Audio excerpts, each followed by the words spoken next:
welcome to ILTV's Israel Weekly, where we discuss the latest in Israel's geopolitical developments.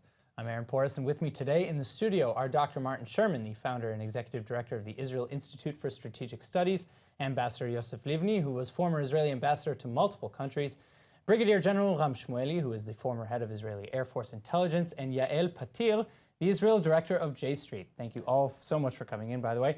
All right, now our topics tonight: the unyielding international clashes over Jerusalem, as well as the continued protests against the Netanyahu government.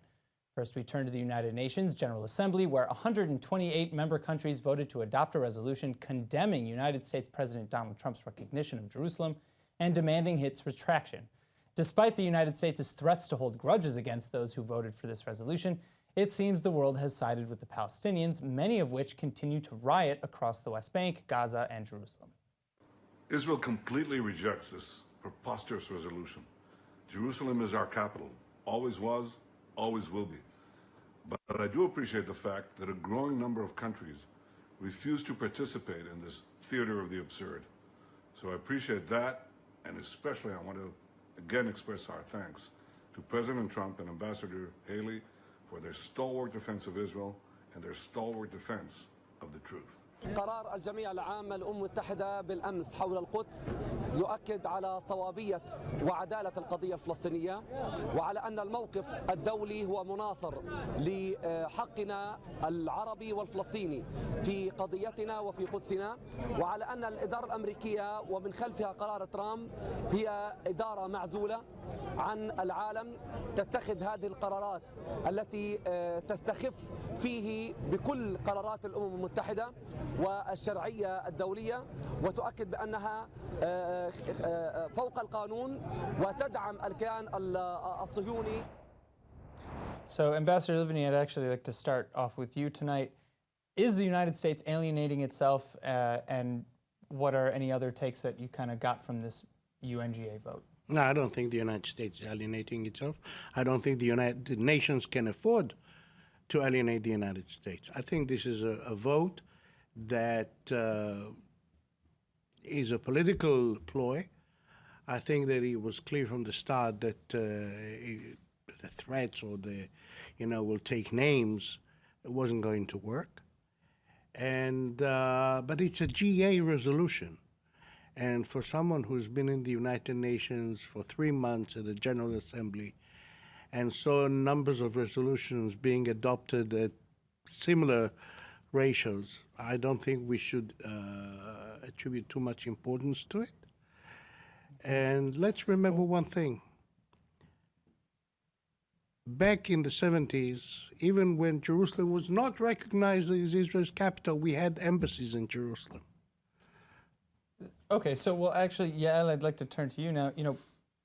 Are we anywhere near the sort of situation where the United States is less respected as a player in the region?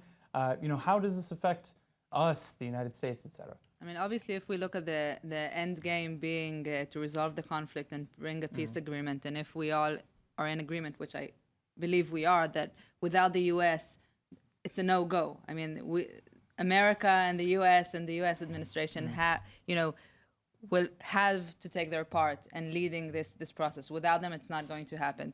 So yes, today, after Trump's Jerusalem declaration and the vote that we saw in the UN, definitely America and the U.S. as an arbitrator, as a player that is supposed to bring the sides closer together, is definitely not there. So what about Abbas saying that the United States is no longer a partner? Would you like to cut in here? First of all, I would like to remind us all that we declared the capital of Israel, Jerusalem, 70 years ago. Yeah. So I don't have to wait for Trump recognition that this is our capital. And more than that, all of the countries are coming and meeting the Prime Minister and the President and all the other institutes that we have in Jerusalem. So it's happened there. And Abbas is not in the strong hand position, nor do we. Compared to the U.S. So it's a game of words that will not hold any kind of long term in that regard of Abbas declarations. That there is no other. If so many countries, symbolically or at least under the table, are kind of coming and recognizing Jerusalem or having their meetings here and their official tours in Jerusalem, why did 128 countries publicly come out against the vote? It's ironically, those countries maybe haven't read what is the story of the Jewish people. What is our ancestors came here more than 3,000 years ago. This is the reason why the state of Israel established once again. So we are coming back to our homeland, to our Jerusalem, and this is not something that can be negotiable about it. And so I'm not blind. I know what's happening in the world, but at least for us, let's speak very clearly. We haven't declared now the state of Israel have a capital, Jerusalem. We've done it 70 years ago. Trump, the leader of the superpower, declared that he is going to recognize Jerusalem as the capital. So I'm happy. Sure. Well, let me say quite categorically, what happened at the United Nations was a disgrace. It was a double disgrace. First of all, it was a disgrace for all the countries that did not vote for Israel, even those who abstained and were absent. But even more, it's a disgrace for Israel because it represents a massive failure of its public diplomacy. We must remember that the reason that the resolution in the Security Council wasn't passed was not because of any very talented or prudent or intelligent Israeli policy. It was because of the results of the elections. If the elections had gone the other way, we would have been facing a completely different reality. And I think what we have to realize is that Israel's greatest strategic challenge and greatest strategic failure is this public diplomacy. It has, in the words of Melanie Phillips, vacated the battlefield of ideas. And if Israel were to invest 1% in the state's budget, that would be $1 billion. With $1 billion public diplomacy budget, you could persuade the world that Tuesday is Thursday and up is down. But we've just basically given up trying to persuade the world, and I think it's a grave mistake. And if this carries on, I certainly wouldn't belittle the significance of what's happened at the General Assembly. And I think the great disappointment is, for instance, India's vote. India voted against us, which in my opinion is something we must take up very strenuously with New Delhi, because India has a lot of advantages with its relations in Israel, and it's time that it came out of the closet and supported us. And it all depends on Israel. A lot depends on Israel, because if you're investing in conveying your message, there's no reason to think it will be conveyed. So, Ambassador, do you agree that after the whole, several past few years of Netanyahu's traveling to Asia and Africa and all these various new countries who ended up either abstaining or voting against us, is that a failure of some sort, or is that external political kind of maybe pressures on them?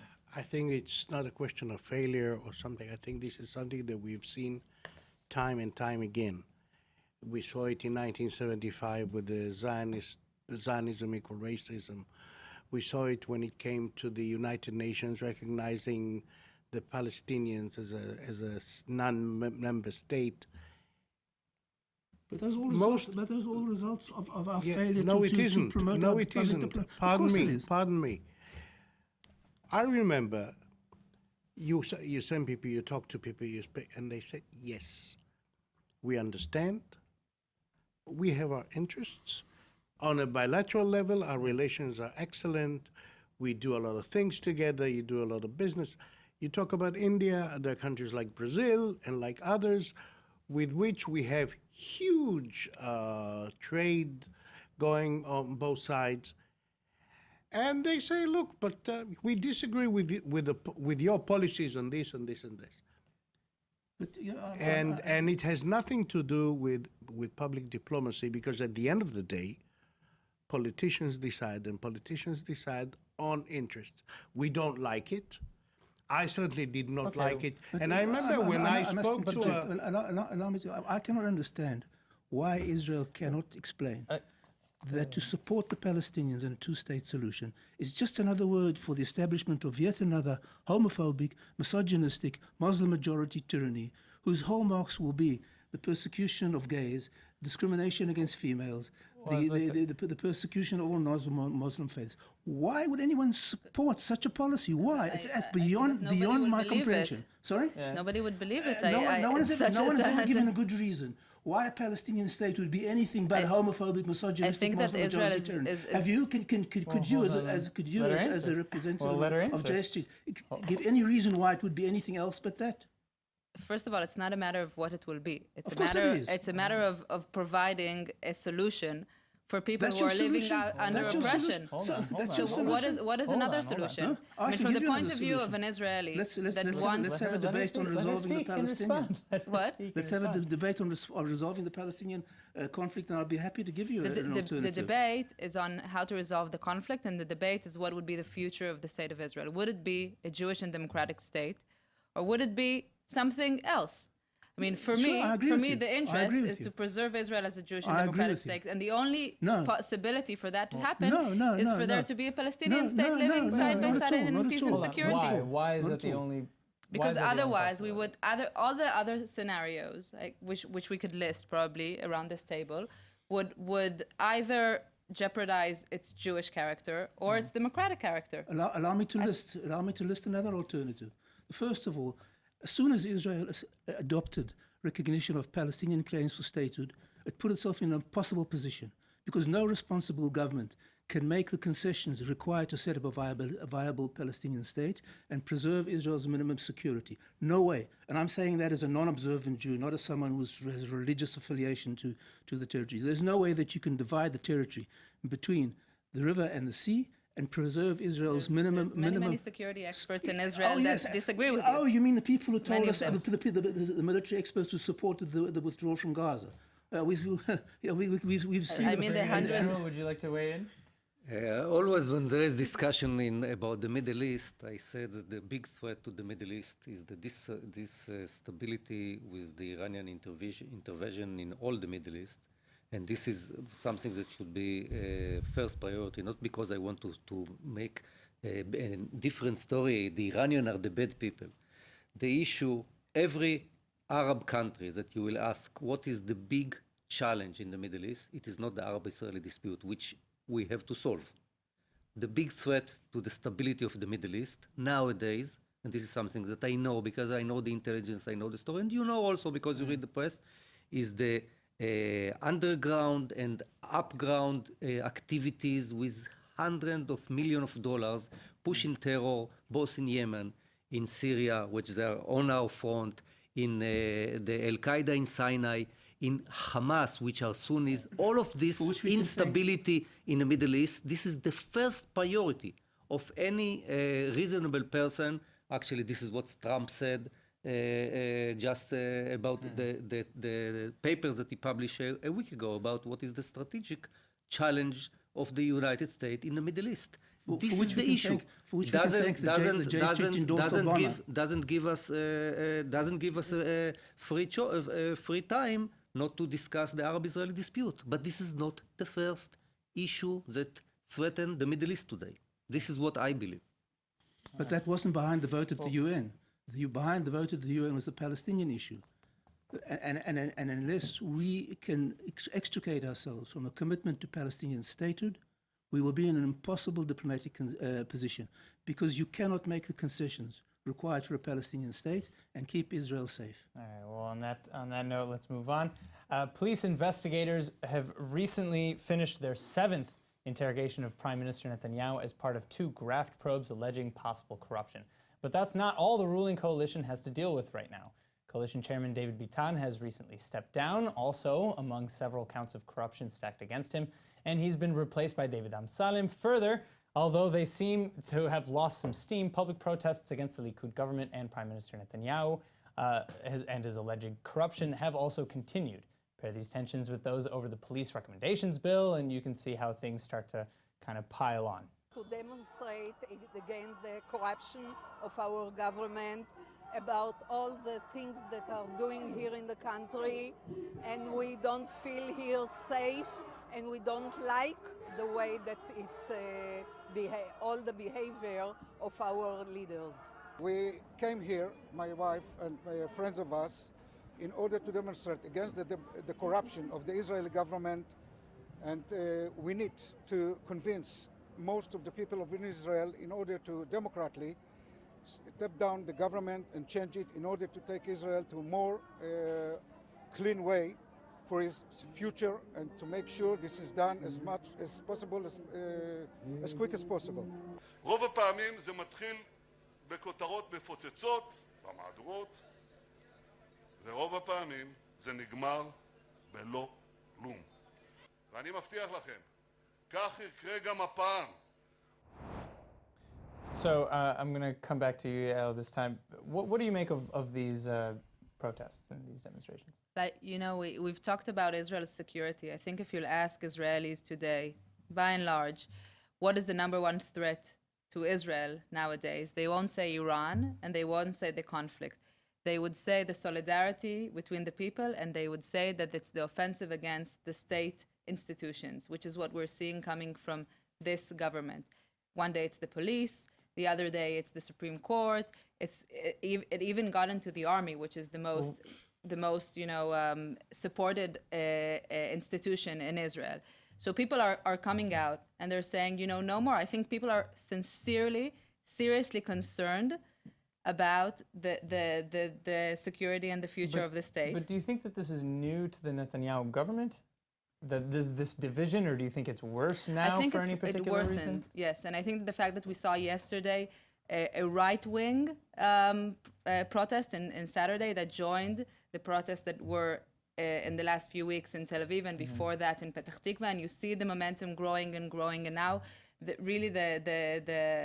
right wing joining these protests is really to show that this is not about right and left. This is about corruption. It's about clean institutions, and it's about support to the state institutions. Because if we don't support them, then what state do we have? Ambassador, how would you respond? Well, I don't think that my title has anything to do. This is a very internal issue, but I think that any person would agree with me that there are things happening in Israel that certainly constitute concern, reason for concern. Whether it is all kind of initiatives in parliament which undermine the democratic character of Israel, whether the schism that exists among the different groups which constitute Israel. I mean, people speak today about the tribes, but when we talk about tribes, really what you want to say is that there is a lack of unity here.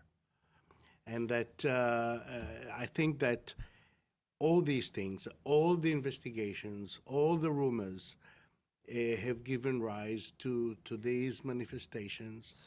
And I think it's a normal thing, and in a democratic society, for people to express their views is very natural. So I'll agree with you there that I think that the ability, and maybe actually, maybe just take a second to appreciate the fact that we can have a protest like the ones that we're having here, which doesn't occur everywhere. But is there then maybe something to Netanyahu's argument that the press and the people and the public, everybody's out to get him and it's political? I mean, the truth of the matter is that an indictment has not been filed. Exactly. Now you hit it on the nail. This is the subject. I mean, people talk about, no, it should be. Whether you like Netanyahu or you don't like Netanyahu, whether you support the Likud, you don't support the Likud, the fact remains that there's no indictment yet. So there's a lot of combustion going on, and there's a lot of heated debates going on. So he said, nothing has been shown yet. We'll have to wait and see. The point is, people, at least those who go and protest, or those who support the manifestations, have it very clear. People are fed up with renewed stories about investigations. And at the end of the day, look, a few years ago, they were calling, for Olmert's head to roll off, even before there was an indictment. So if the same standard that was applied to Olmert should be applied to others. And but let the police do its work. Let the state prosecutor decide what he has to do, and that's it. But the protests are natural. I disagree that there's a danger to democracy. I think that most of the initiatives that we've seen, led by people like Ayelet Shaked and Naftali Bennett, actually bolster democracy here. And the fight against the tyranny of the courts here, I think, is quite right. I think that the parts of the Israeli legal system have got no parallel in any other Western country. The police giving recommendations is something that's uniquely Israeli. The way judges are elected here are uniquely Israeli.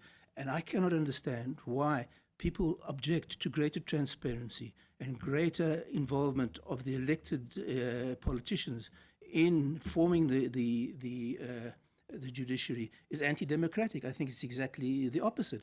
And I think whilst there is perhaps undue criticism of state organs, no one can doubt there is a political bias in in many of the state organs. I mean, no one really protested about Olmert's corruption up until the very end, when it was known for decades what the man was doing. No one protested about Fuad when it was known for decades that he was oozing corruption. The same thing with Ehud Olmert. In fact, I believe that the last prime minister in Israel who was prepared to put the long-term national interests before his short-term political interests was Yitzhak Shamir. I think we can come up with criticism against all of them. But the problem is we have an incumbent elite here which control the organs of civil society, who believe that whenever their opinion is not accepted, it's undemocratic. And so what you're seeing now is an attempt at more or less at a legal coup d'etat. Because they can't dislodge Netanyahu in the polls, and I'm not an uncritical apologist for Netanyahu. Believe me, I have pretty great criticism of him.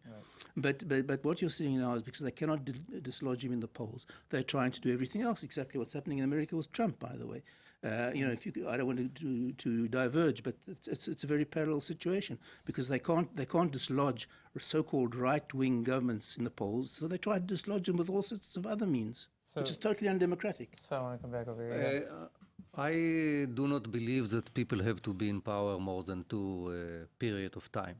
Even though I vote for Netanyahu and I will vote for the right in the next election, I don't believe that people have to be more than two terms in office. This is first. Secondly, I highly agree with Yael about the big challenge. It is not the Iranians, not the Palestinians. It is the lack of unity and social cohesion in the Israeli society. If we take everything that we've said here today, I think that we've, sufficiently scared all of our viewers. So let's move on, I think, now to our good word, our silver lining of the day. Ambassador, I'll start with you. I think, first of all, the very fact that the Israeli public is not sitting back but is willing to react to different phenomena, be they on the so-called left or the so-called right. I think that is a very important phenomenon. Unfortunately, I'm old enough to remember what Israel was in the 1950s, a small backward country dependent mainly on agriculture. And you look at what it is today with highways and interchanges and skyscrapers and become a post-industrial first world country. I think that's cause for optimism. First of all, the rain. Oh, yes. That's the first big rains today. Yes, that's first right. big rain. Wonderful. We finally have some sort of winter. So that's my silver lining. Plus, yes, the fact that people are engaged, that people are going out to the streets, I think it's something amazing that shows a lot of strength about Israeli society, people's involvement, and strive to change and to make this the best place that they could live in. Agreed. Since I'm a farmer and we just finished to harvest the olives and we got a very good harvest this year, hopefully with this rain we'll have another good year. So I'm optimistic. Mazal tov. All right, well, thank you all so much for coming in. I think that's unfortunately all the time that we have today for this edition of ILTV's Israel Weekly. Thanks again to our guests, of course, and thanks to all of you for tuning in. See you next week, and shalom from Israel.